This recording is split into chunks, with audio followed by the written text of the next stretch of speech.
Kita lihat ke berita terpopuler yang pertama di mana Komisi Pemberantasan Korupsi atau KPK telah menetapkan Gubernur Kalimantan Selatan Sahbirin Nur sebagai tersangka kasus dugaan suap proyek. Kendati hingga kini Sahbirin belum ditangkap dan masih dalam proses untuk dipanggil KPK.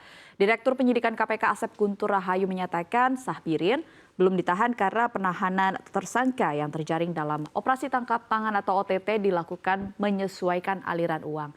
Namun saat dilakukan OTT, uang suap dalam kasus ini belum sampai ke tangan Sahbirin. Sementara Wakil Ketua KPK Nurul Gufron menyatakan Sahbirin akan segera dipanggil dan jika tidak kunjung datang berarti akan dimasukkan ke daftar pencarian orang atau DPO. Sebelumnya KPK menyampaikan Sahbirin Nur diduga menerima fee 5% terkait proyek pembangunan lapangan sepak bola, kawasan olahraga terpadu, pembangunan kolam renang, kawasan olahraga terpadu, dan pembangunan gedung Samsat di Kalimantan Selatan. Selain Sahbirin, KPK juga mengumumkan sejumlah nama tersangka penerima suap dan pemberi suap proyek berikut. Simak selengkapnya.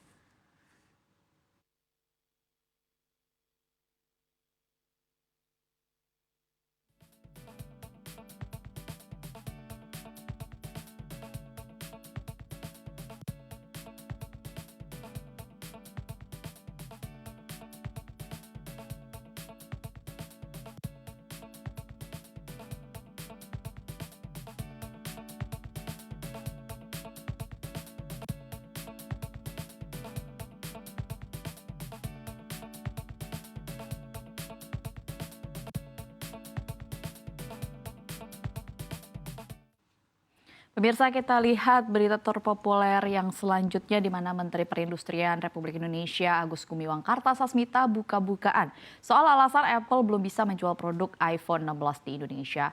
Menurut Agus, hal ini berkaitan dengan pemenuhan TKDN atau tingkat komponen dalam negeri. Adapun regulasinya yang diatur dalam Permen Perin 29 tahun 2017 tentang ketentuan dan tata cara perhitungan nilai TKDN produk telepon seluler, komputer genggam, dan komputer tablet. Agus menyebutkan pemerintah memberi fleksibilitas melalui 3 skema untuk pemenuhan TKDN. Pertama melalui skema manufaktur, kedua skema aplikasi, dan ketiga skema inovasi.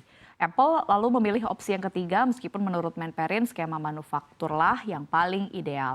Agus menyatakan masa berlaku sertifikat TKDN milik Apple sudah habis sehingga harus diperpanjang.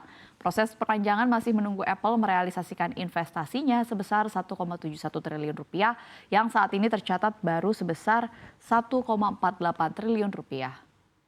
iPhone 16 dari Apple belum bisa dijual di Indonesia karena masih dalam proses pengurusan TKDN yang menjadi salah satu syarat importasi telepon seluler tersebut. Berdasarkan Permen Perin nomor 29 tahun 2017 tentang ketentuan dan tata cara penghitungan nilai komponen dalam negeri produk telepon seluler, komputer genggam, dan komputer tablet. Ini padahal kita udah lenient, kita sudah memberikan fleksibilitas. Ya. Perusahaan bisa menggunakan 3 skema, bisa memilih 3 skema. Yang pertama yaitu skema manufaktur, ya, yaitu pembuatan produk dalam negeri. Ini sebetulnya yang paling ideal untuk kita. Ya. Yang kedua skema aplikasi, mereka membuat aplikasi di dalam negeri. Kita beralih ke informasi terpopuler selanjutnya di mana seluruh pengurus emiten pengelola kanal televisi NET, PT Netvisi Media Tbk kompak mengundurkan diri pada 7 Oktober 2024. Ini terjadi menjelang perusahaan tersebut diakuisisi oleh emiten rumah produksi PT MD Entertainment Tbk. Dalam keterbukaan informasi, Sekretaris Perusahaan Net TV Sinta Trisnawati Sutrisno menyampaikan pengurus perusahaan yang terdiri dari 5 anggota direksi dan 3 dewan komisaris perusahaan telah menyerahkan surat pengunduran diri. Mereka adalah Dedi Haryanto selaku Direktur Utama Net TV, Azwan Syahril selaku Direktur, Fendi Nagasaputra selaku Direktur, serta Ferry selaku Direktur.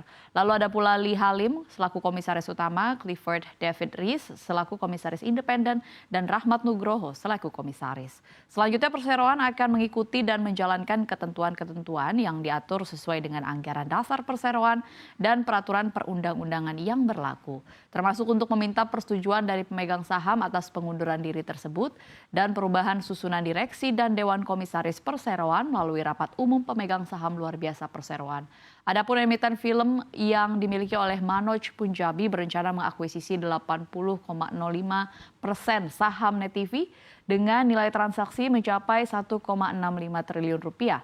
Aksi korporasi ini bertujuan untuk meningkatkan penjualan serta pengembangan bisnis.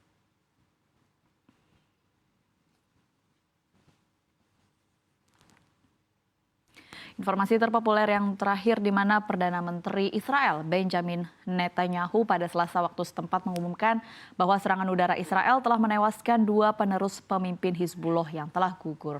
Hal ini terjadi di tengah peningkatan ofensif militer Israel terhadap kelompok yang didukung Iran tersebut dengan pengiriman divisi tentara keempat ke Lebanon Selatan.